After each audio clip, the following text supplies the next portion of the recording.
Just real quick, as you can hear, your dog, just the one, not even the beagle, Brandy's just losing her freaking mind over there. So right now, I'm not in a position where I can put her in the crate like I mentioned to you in that text message. It's okay. So I'm just gonna wait. I'm just kind of middling around out here in your driveway. They can see me. I don't want to necessarily remove the stimulus, which is me being here, because I can't necessarily do that without leaving, and I don't want to do that because I'm going to pick them up and walk them. Good.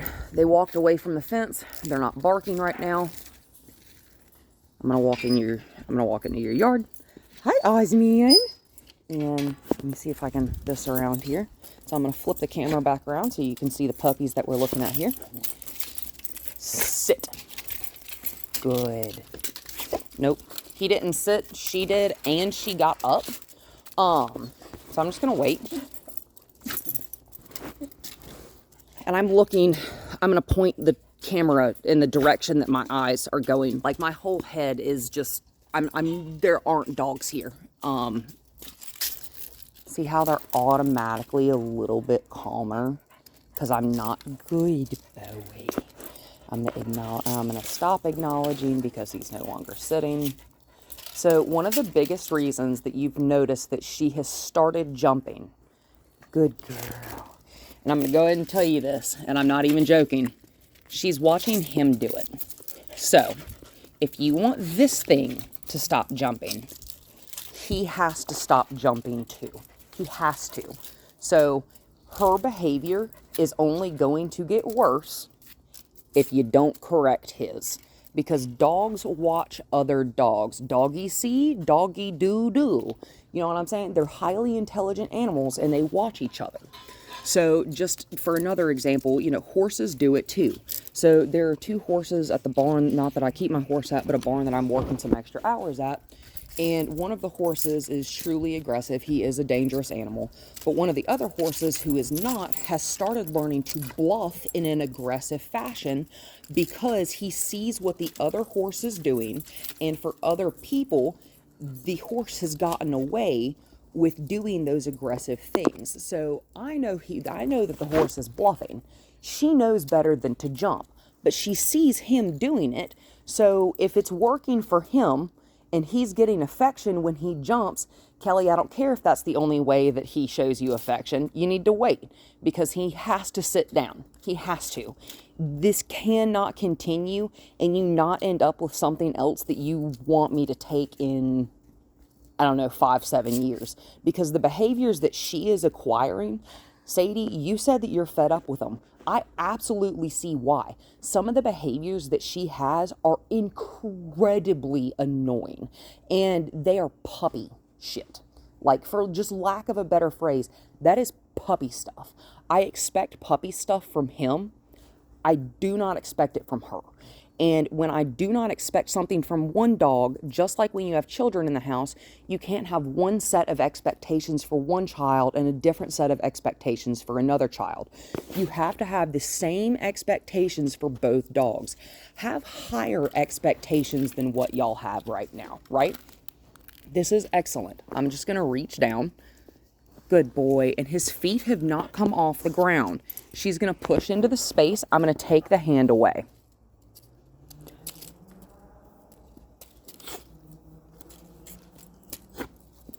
I didn't invite her over here. I reached down to pet him. She's pushing in the way. I'm going to create space. How did I create space? I stood up. If I didn't ask you to come over here, I'm not talking to you. I am not speaking to you. I was bending down to pet him, right? And dogs do not feel jealousy. Dogs do not feel the same type of, not necessarily, dogs don't feel resentment. Dogs do not feel jealousy. Dogs do not feel remorse either, okay? So dogs live in the moment all the time, every time, any given part of the day. They're living for right now. We need to take a piece of that, right? Good girl. And she settled right behind my feet. That's really nice. And so he's going to come over here. Again, this is not jealousy. He just sees that I'm doling out attention and he wants some. Good boy, Oz. Do you see how he's not pushing directly into the space? And if I had my other hand, I'm just gonna switch. I'm gonna pet this dog. Good girl, Brandy. Good girl. Good girl. And I'm gonna pet both dogs. You're gonna get a really nice shot. You're gonna get a really nice shot of the sky here and probably like part of my head in the shot as well. But I'm petting both dogs at the same time because they're both doing exactly what I want. Right? Brandy's sitting over here. She's giving me some little kisses, nice and calm. We're not fidgeting while we sit. We're not doing any of that stupid seal jumping, which is that like, you know exactly what I'm talking about because she does it all the freaking time. So something else I want both of you to do with these dogs, something else, I want you to do it a lot. I want you to do it several times a day, at least like 15 to 20. I want you to just walk over and, hey. You ain't getting in that door. He just kind of pushed the door open. Absolutely not. I'm going to shut that door on you. I did not invite you inside, so you're not coming in. So, I want you to do stuff like this, too. They're out there. I'm in here. But what I was going to say, and I want you to do this several times a day, at least 15 to 20. I want you to come in here, because Sadie, there was one time I was over here. It was the day that you asked me where to find the little, like, nibs. You know what I'm talking about?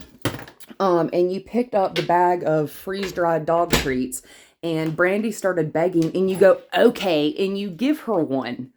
No, ma'am. I don't think you saw me, like, do this number. We were even standing in this room.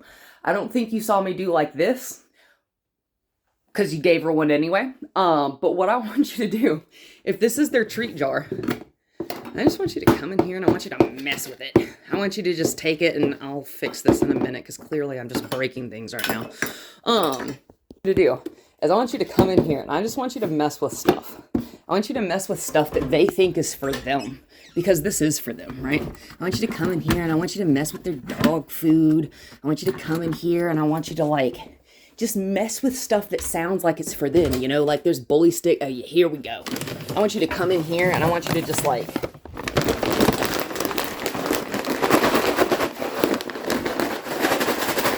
we hear that, right?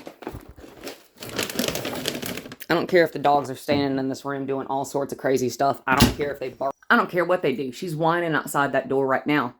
You stick that bag straight back in that cabinet. You don't even look at the dogs because, like, let's just pretend, did this just the other day. So we came home. I was up in Virginia for my birthday. I'm taking out the bag of treats to put it back in the cabinet, right? Give it a little shaky shake. Dogs are all like, "Ooh, what's that?" It's in the cabinet is what that is. So if your kid's standing there, I want a cookie, I want a cookie, I want a cookie, I want a cookie, I want a cookie, I want a cookie, I want a cookie. No, you can't have a cookie right now, especially because you're being a pest and asking consistently. If you just wait quietly and patiently, you can have a cookie. But, see how they're standing nice and quiet outside this door right now? They aren't jumping on it either. We like that.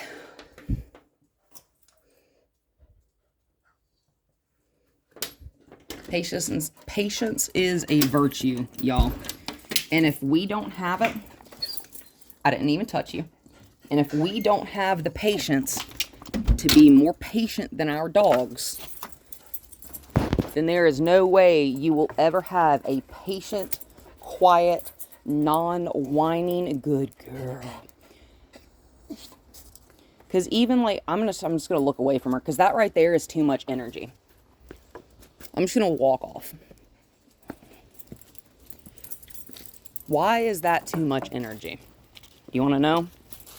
So,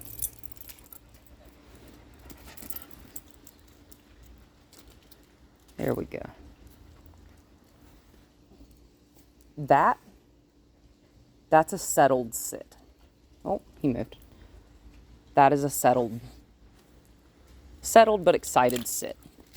Notice what I have never, not once, asked her to do is exactly what she's doing.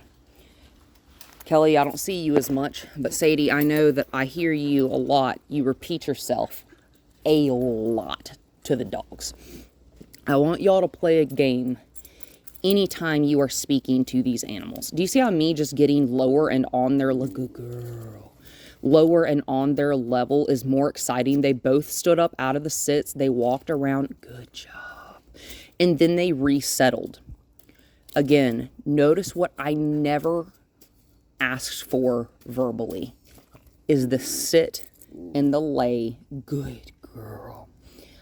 I want them to settle naturally before I ever put a word to it, right? That's good. So I'm going to go ahead.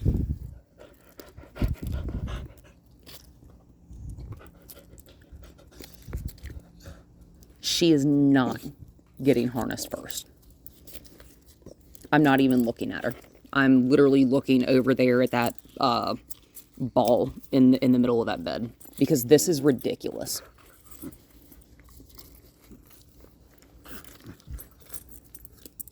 I'm looking at Ozzy. He feels my frustration with her, and that's why he keeps walking away. I'm not even going to let her lick me.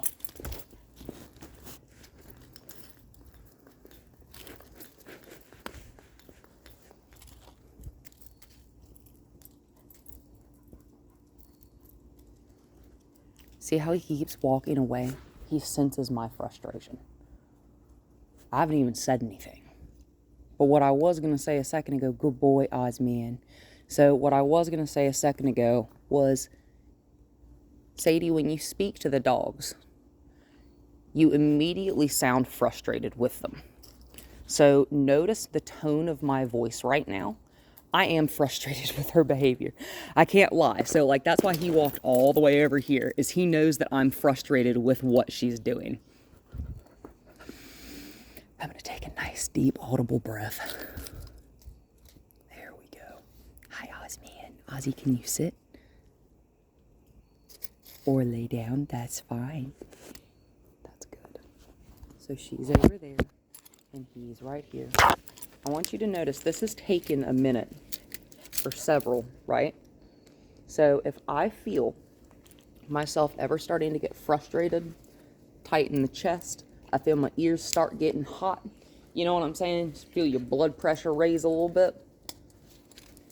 So instead of ever using your voice to portray your frustration, I want you to take a deep breath and I want you to lower your voice. I want you to do the opposite of what you are feeling.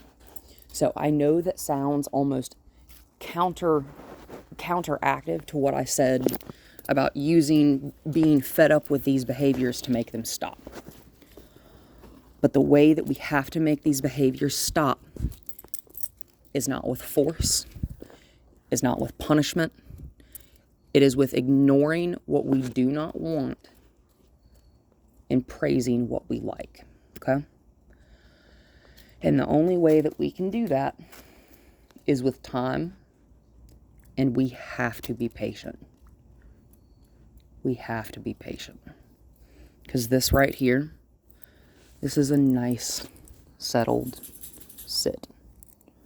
So I'm going to pick this object up. Something else I want you to do, along with the treats, not at the same time, but I want you to go in, and I just want you to pick up their harnesses. I want you to let them see it.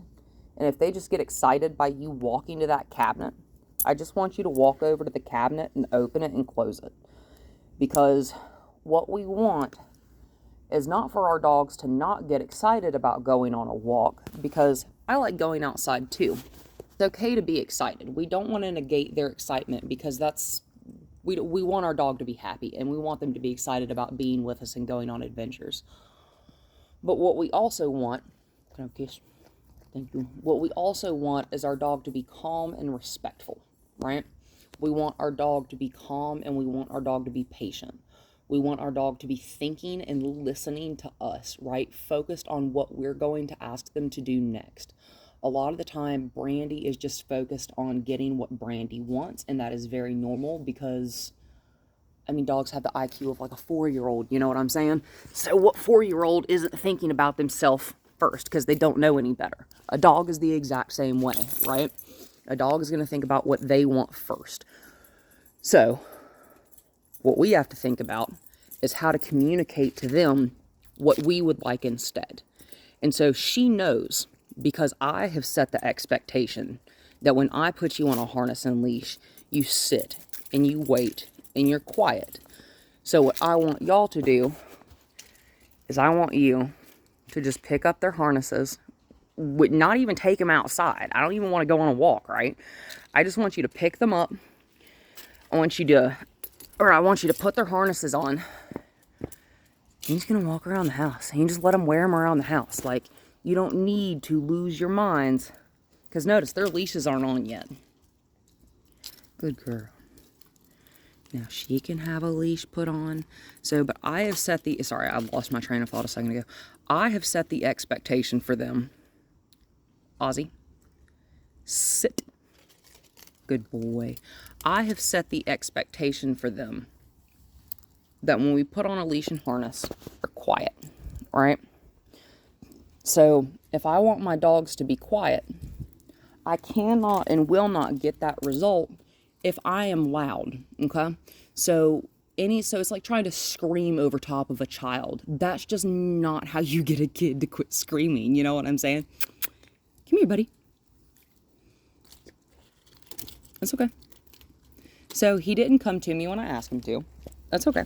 I'm just going to move further away from the gate because his expectation right now is that I walk up to him to put the leash on. And buddy, that ain't the case. You come to me. I don't come to you. Y'all have had this dog for over a year now. And it is going to take him a long time to just be a normal dog again.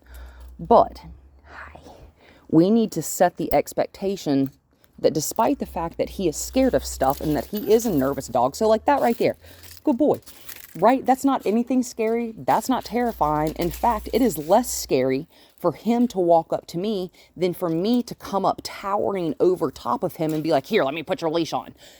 That's scary. People have always come up to him and towered over top of him.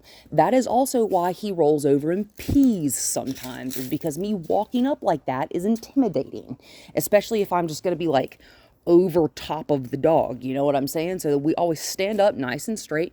And again, I'm going to set the expectation. I want you to come back over here to me. We don't leave on your time, Ozzy. We leave on mine. Ozzy, come here, baby.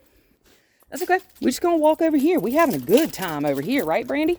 Yes, ma'am. We may spend the entire 40 minutes at your house today. That's all right. We need this. That's a good boy, Osman. Again, ignoring the behavior I don't want, which is him just sitting over there and ignoring me, right? So if he's going to ignore me, I'm going to ignore him too. So like just another example. Hang on, let me collect my leashes here so they're not dragging all over the place. I'm going to keep talking though. So, crap. Y'all, thoughts go in and out of my head as fast as they get there. So if we are expecting Brandy to sit and wait quietly for us to put her harness on, and she's doing that seal thing where she's jumping up and she's like barking, she's whining, being all obnoxious, we're going to ignore her. In fact, we're going to put the harness away. And if she keeps doing it for too long, well, first of all, I want you to just put her in a crate. As soon as you see her jumping, as soon as you hear her whine, in fact, if this dog breathes so loud that it offends you, put her in a freaking crate, y'all. Stop allowing this dog to punk y'all into letting her be in charge. Moneypenny was allowed to be in charge. She's not in charge at my house, and I have not had a single issue with her in any kind of aggressive fashion, right? The expectation is that I am in charge of this house. Why? Because I pay your bills. Why else? I have a giant monkey brain, thumbs, and I walk on 2 legs. So that's why I'm in charge, right? I'm in charge of my house. Y'all are in charge of this house. Boom. That is a perfect spot. Beautiful. Good girl. She's going to get rewarded for that, right? We're just going to walk on. So this is all right. I know they're not in a perfect... Too far ahead. And it's not necessarily that they're too far ahead, y'all, right? It is that they are putting tension on this leash. I'm going to reel him in. Because, why am I reeling him in? Because the shorter the leash, good, the closer he is to me and the easier it is going to be Good. Do you see how when she puts tension and I just stop my feet, she immediately, almost immediately stops moving? And ideally, good, good, good girl, Brandy. Perfect. Good puppies. No treat. We're just going to keep walking. Why? Because me smiling at you and talking to you like this in that happy, right?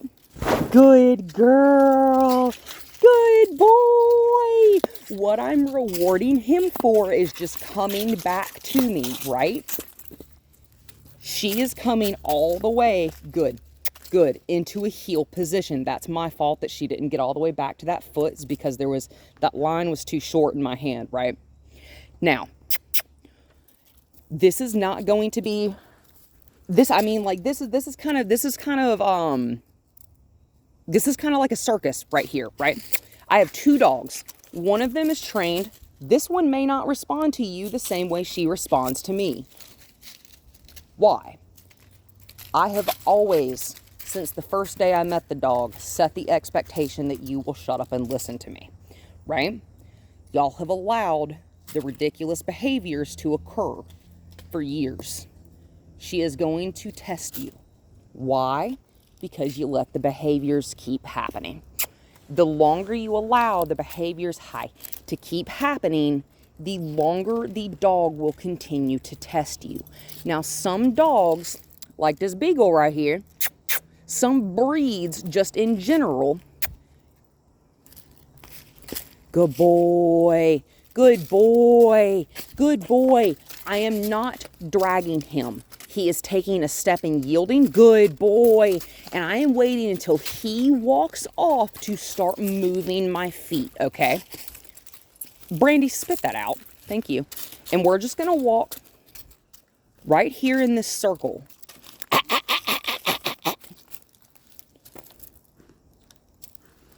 Walk. Good dogs. There we go. Do you see how she sat and she looked at me? Perfect. That's perfect. We're going to walk on a little bit. Lost him. Her, I've still got. That leash is slack. But like I was going to say a second ago, walking multiple dogs, good. Especially when you cannot guarantee the results. I mean, you can never guarantee anything. These are living animals and they have their own brains, you know. You can never guarantee anything when you're working with a live animal. However, leave it. Good girl. Walk. Leave it. Walk. Good girl. Good girl. So, when I am speaking to her, I'm ignoring him entirely. When I'm speaking to him, I am ignoring her, right? Okay? So when we are paying attention to 2 dogs, or even so, like, you know, I've got a pack of 4. You can work as many dogs as you want at a time, as long as you are able to get the attention of the individual dog, right? Her attention, I'm going to test it. Hey, Brandy. Good girl. How do I know I have her attention? She looked at me. Hi, Ozzy. That's a good boy. Let's walk. So notice, I have not given these dogs a single treat yet. Guys, not a single one. I have them in my bag.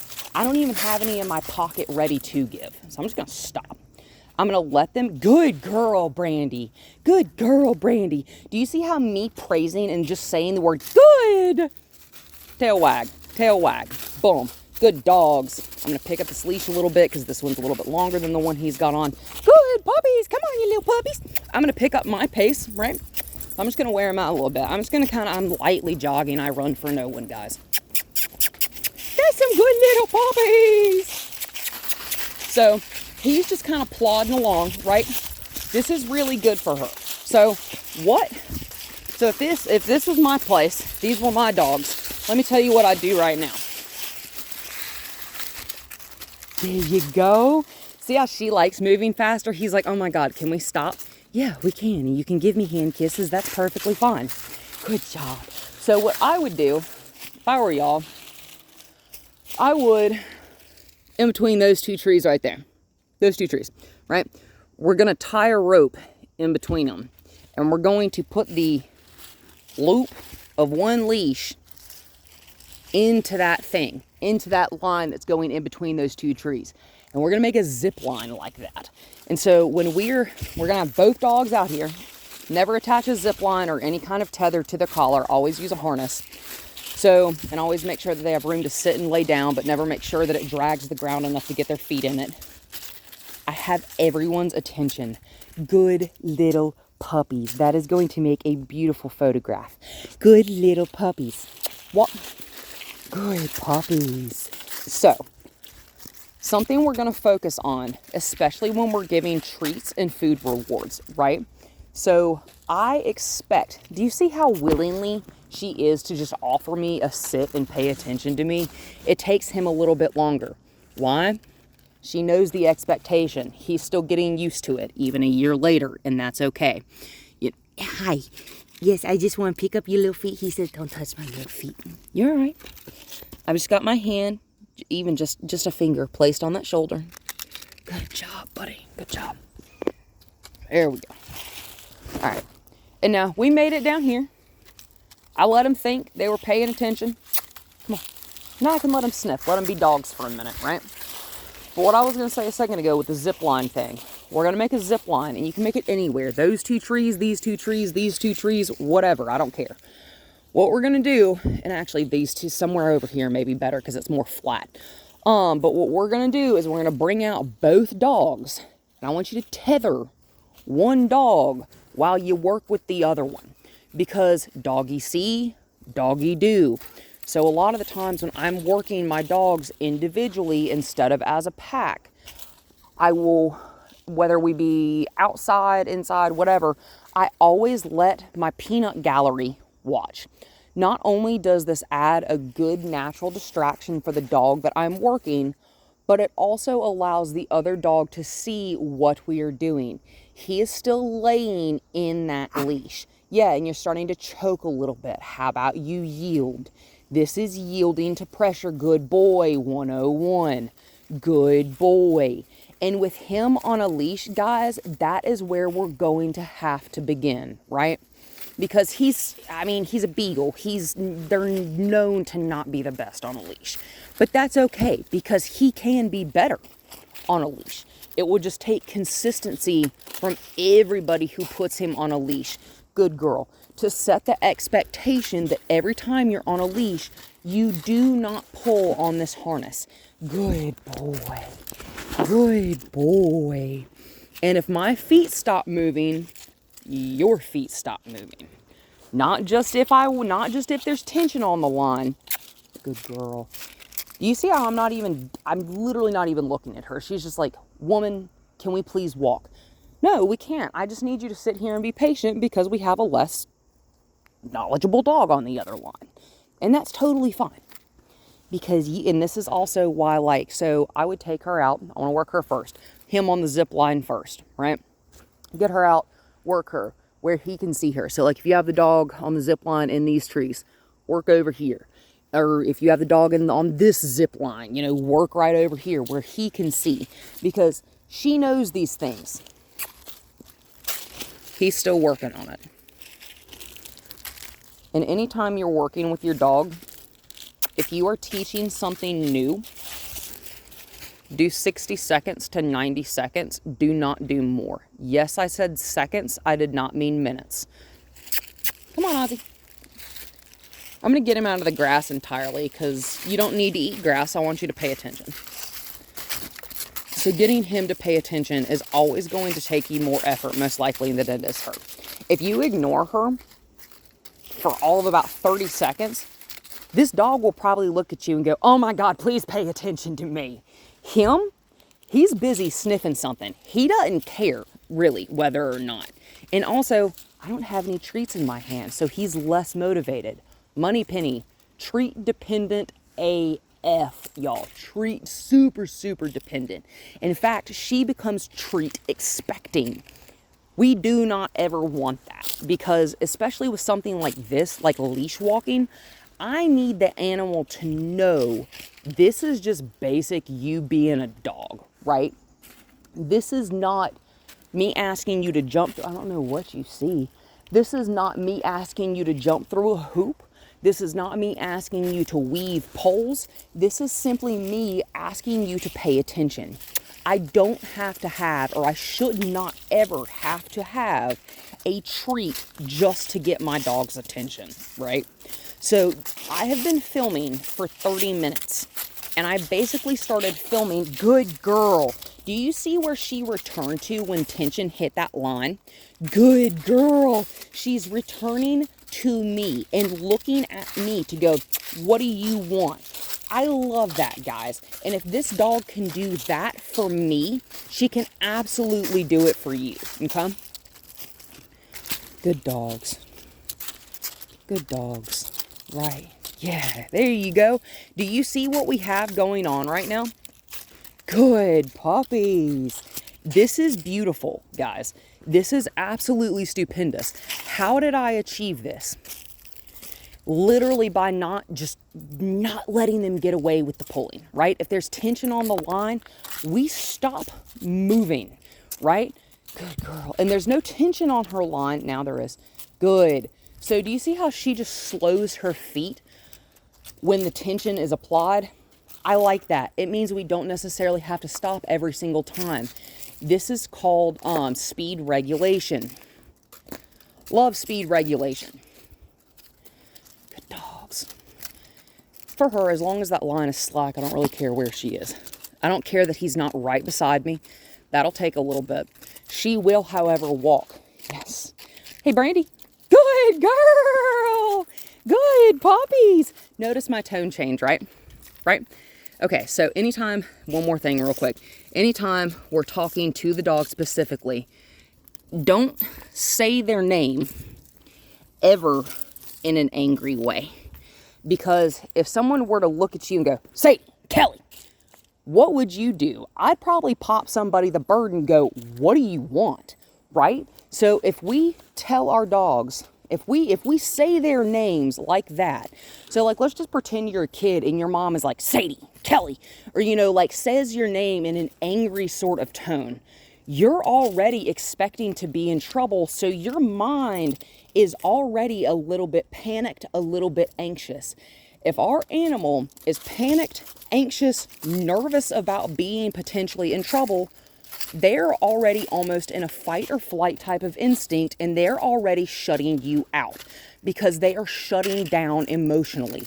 When our dogs shut down emotionally, they are 100% done. Not only are they 100% done thinking, but you have hurt the bond between you and your dog by shutting them down emotionally. We never, ever, ever want to shut our dogs down emotionally, right? And for him, that is super easy. For really any dog, they're so emotionally sensitive, guys. They're so, so sensitive. Good girl. But so, I've been filming for 33 minutes now. We're about to go do some leash-free stuff back in the courtyard. I started filming as soon as I got out of my car. It took us 33 minutes to harness the dogs calmly and walk around this circle without tension on the leash, okay? You're just working Brandy, shouldn't take that long. If you are working just Ozzy,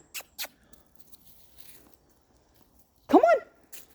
Or if you're working both of them, we're just going to keep walking this way because there's a bird in your garage. But if you're working just Ozzy, or if you're working both of these dogs, expect, realistic expectations here, guys, expect it to take 30 plus minutes to walk around the circle of your driveway and to harness the dog calmly. If you are working with just Ozzy, I highly encourage you to put Brandy away. I know that she is his security blanket. However, at some point, and so let's just say like when he is sometimes at my house without her, when he is at his foster parents' place without her, he needs to be comfortable.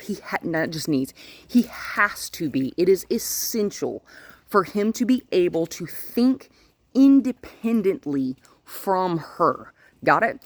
So just in the same way, it is essential for a child to be able to at some point think independently.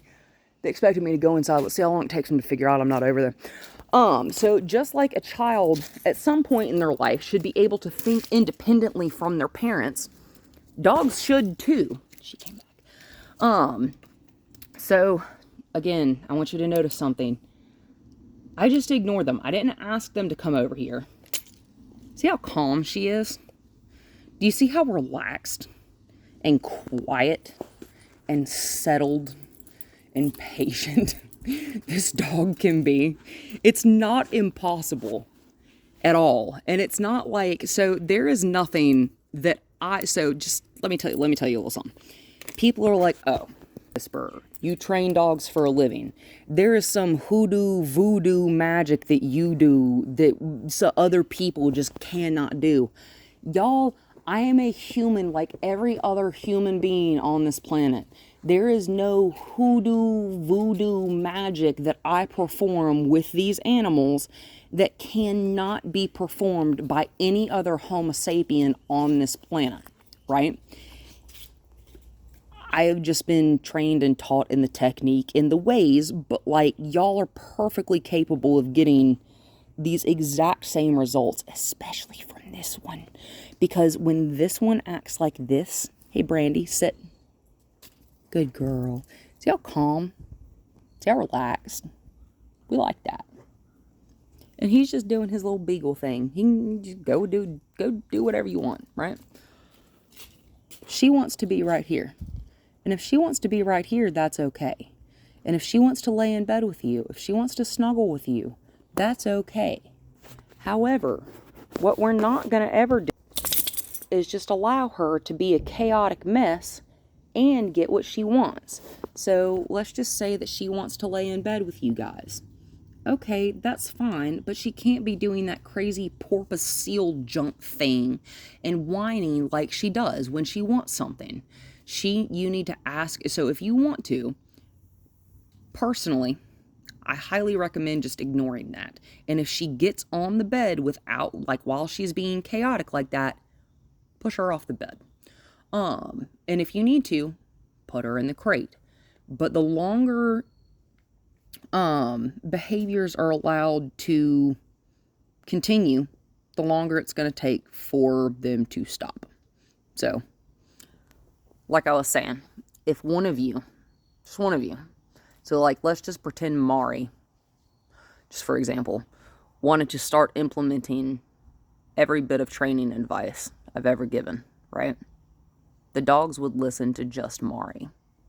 So if one of you decides that you're done with this, with these kind of weird behaviors that she's offering, that she didn't used to, start ignoring her, okay? When she starts acting like an idiot, ignore her. When she starts whining, I want you to just, I don't even want you to look at her. I want you to literally just stop what you're doing, calmly, quietly. Don't be angry about it. Just go get a leash, clip it on that collar, and walk her directly to her crate. Do not let her back out of the crate until she is calmly laying in the crate. Now, if she gets up when you come to the crate, that is okay. Before you open that door, she has to be sitting or laying. When you open the crate door, she should not immediately come out. You need to give her an okay signal. My signal is okay. Now you may come out of the crate. If I don't say okay and motion you out of the crate, your butt stays in the crate until you hear your permission to leave. The same applies for every dog in the household. I don't care if you've been gone for 6 hours and they need to pee. They will wait quietly because that is an expectation of mine. So if a dog comes out of the crate all chaotic and stuff, you're already setting the expectation and you're rewarding the chaotic behavior. Like Ozzy, he likes to put his feet on the crate, like when you're about to open the door. Just stand there. Just stand there. Like you have all freaking day. And if you're in a hurry and they're acting like they don't need to be let out, you know what I'm saying? Like they're not being quiet and still, walk away. Ignore them. Go do something else until you hear them settle. Try again. Don't stand in front of the crate. Don't just stand there endlessly. Walk away. If they're not going to respond to you silently ignoring the chaos, remove yourself from it, right? Because we're not condoning, even with our eye contact, with our voice, with our body being turned towards the animals, we are not going to condone chaotic idiot behavior. We just can't. And that's how you make it stop.